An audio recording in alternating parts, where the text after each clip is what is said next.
So somebody asked the other day on a live, what can we do for back to school lunches? And she felt so stressed about it. And I knew she was putting like all that stress into the food. So I'm like, let's pull it apart and think of it another way.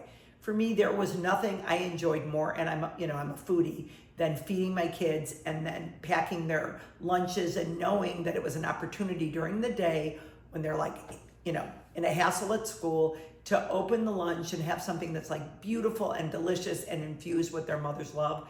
That is the best thing in the entire world. Here's the thing. We have our kids for about 18 years and then they go off, and mine live across the country.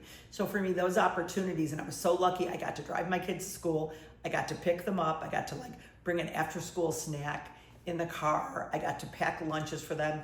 That is about the best job you're ever gonna get. The second thing I'm gonna say was what I did with my kids was at the beginning of the year, it's like, give me a list of things that you are gonna be excited to see in your lunch. And they each had a different, list. It was like 10 different items. And I really tried as much as I could to pack those for lunches and put some surprises in, and then let them revise the list during the year.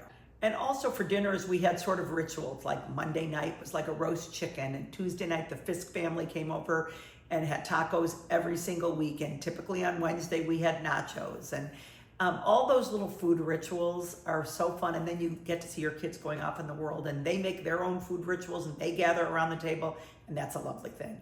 So this week we invited Stephanie of Cook by Color, who's in the trenches right now having little kids, the cutest kids in the world.